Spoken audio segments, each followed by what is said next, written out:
Finding the right motorcycle shop isn't just about service and parts. It's about community, trust, and a shared passion for two wheels.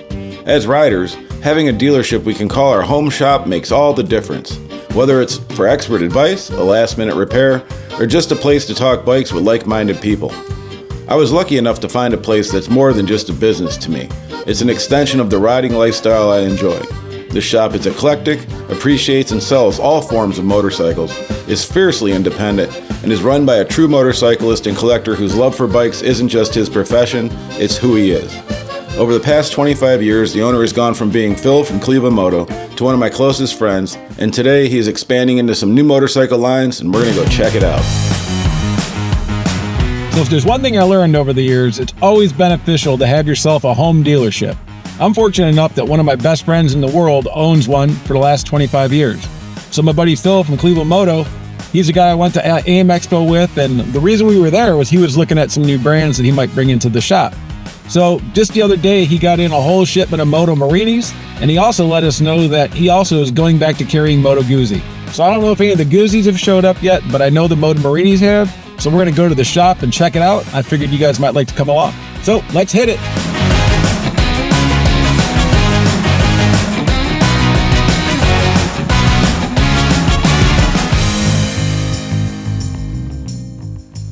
Hey, what's going on? Yeah, at ClevelandMoto, we're a shop that's not a normal motorcycle shop, not by a long stretch. 25 years now, we're real happy about that. We do all kinds of different motorcycles. We've had, we do cafe racer restorations. We're kind of that every man's budget shop. We got brand new motorcycles in here for $7,000, $8,000. And we've always been cool with working on stuff that other shops won't work on. So, we do a lot with old BMWs, we do a lot with old Moto Guzzis. It's what I'm passionate about.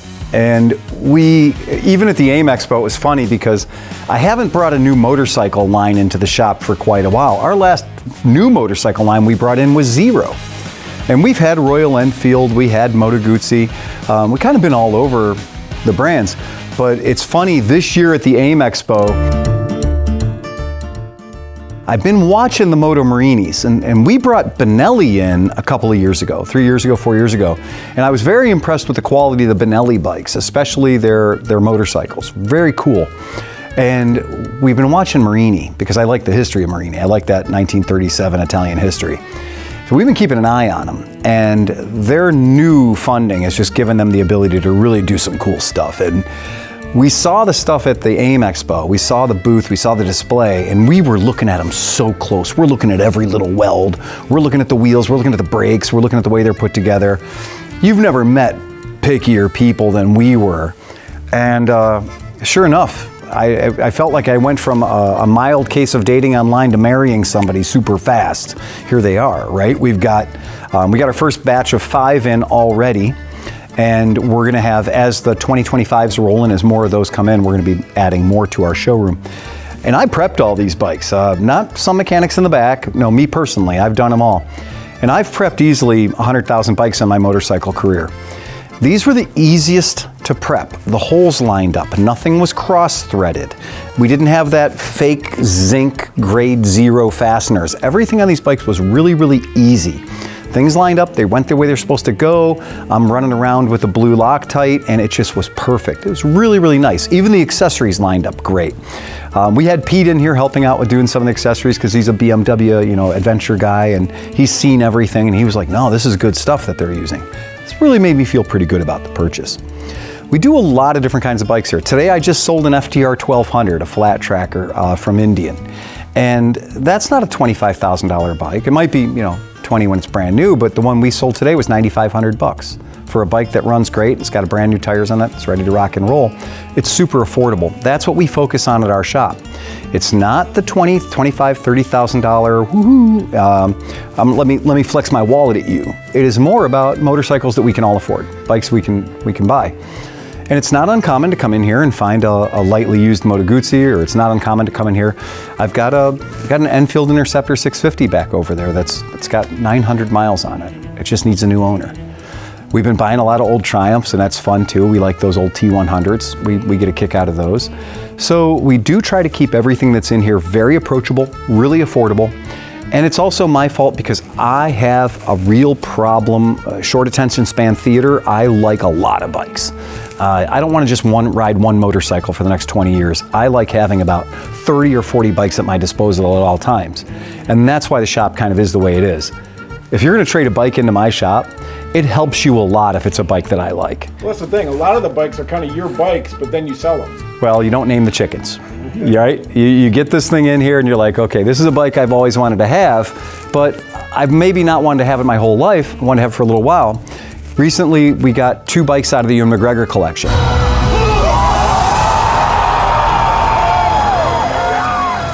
And we picked up an R9T Urban, and we picked up a GSX 1000. If you guys pardon the clutter, I'm prepping some bikes today. So it was fun that we were able to buy these. The auction ran actually while we were at AIM Expo. So I have 16 hours. I just got outbid on EWAN McGregor's BMW motorcycle, and I do not want this one to get away. I've got 16 hours. In the next 16 hours, I'm either going to be a really happy guy or a really sad guy or a guy with a lighter wallet. And the stress was there because, you know, an auction only ends once, right? And so you have to be in the right place in the right time. Well, or just be in the back of an Uber, right? And that's what happened. So we have the GSX S1000 with like 190 original miles on it. And then we have the R9T Urban, and that is the 40th anniversary GS edition. This is Obi-Wan Kenobi's bike. Yeah. That's all there is to it. That's it. This is the train spotting. Like, this is, for me too, and I've always been a sucker for Life Less Ordinary. I'll watch anything EWAN McGregor's in, even the weird artsy stuff. I'll watch it. But for me, I've wanted that bike. I've wanted the Bumblebee since I saw it. I wanted the old Bumblebee, and then when they launched this one, when they launched the new one, I was like, I gotta get that bike someday. And I have had R9Ts before, as Sleepy was saying, that were traded in. And when it's traded in, that's cool because I get to play around with it. It's like being a magazine writer. I get to ride all the bikes all the time, but I get to ride them and then sell them, right? I had no real desire. I am not crazy about the GSX X1000. Not super fired up about it, but you know what? I'm willing to give it a shot. We'll try it out, see what it does.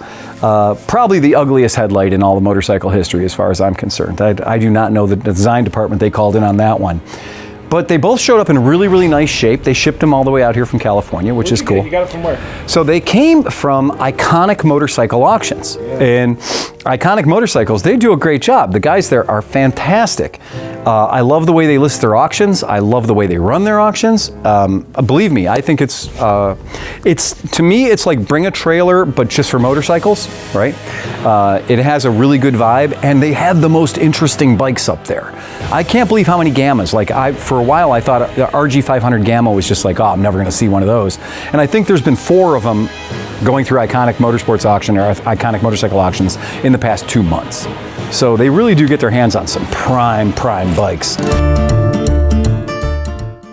Yeah, so we used to carry Moto Guzzi. We started carrying Moto Guzzi in 2012, and within a year or 2 of us carrying Guzzi, we were the #1 Guzzi dealer in America, and that was kind of fun. We put a lot of Guzzis on the road over the years that we were a dealer, but then something happened with corporate, and they ended up bringing about 30 bikes to my shop that I didn't really want to order. And so I always said, as long as this current administration, as long as the people who were running that company at that time, as long as they were there, I was never going to carry Guzzi again. And they changed management, so go figure. They called my bluff. And I always said I would do it again. I would love to have Guzzi again if they gave me the control of my inventory, if they gave me the control of what bikes I had. And it turns out they were really willing to do it, which is fantastic. So I'm glad to meet them on those terms. And we're getting Guzzi back, so that's nice. We didn't even have time to take the signs down. Awesome.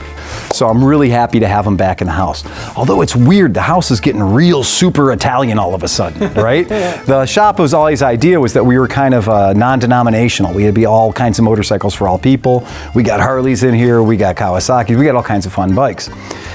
but it is weird to have so much Italian stuff showing up. Where are you going to squeeze them in, dude? That's the problem. So we are gonna reduce the number of Vespas we're carrying. So we're gonna reduce the number of Vespas we carry to give us some space, because if you take a walk around my shop, you're gonna realize that we are the highest number of motorcycles per square foot of any shop you're ever gonna be in.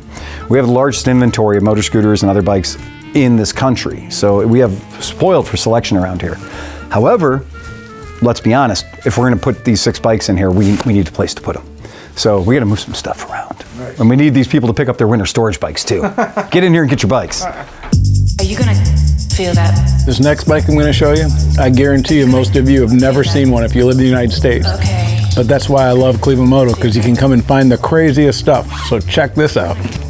It is an SW1 by Suzuki. Tell me in the comments if you ever seen one of these before.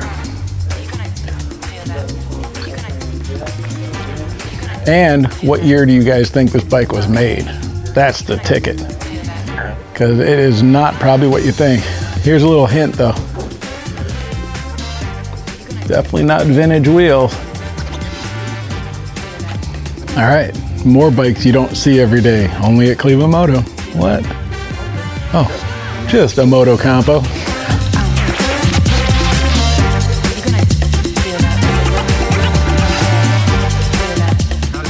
So back a while ago, we used to do the podcast here instead of at the house that Phil bought. And so Oscar and a bunch of guys, we hooked this up. Oscar did all the programming, we gave ideas and stuff, but we hooked this up to a modern race game. So like you can actually play motorcycle games and ride it. So kind of missed that. We got to get that back down to the podcast spot now. All right, let's go see if Tom's in the back. Oh, fun stuff, more fun stuff. Woo-hoo.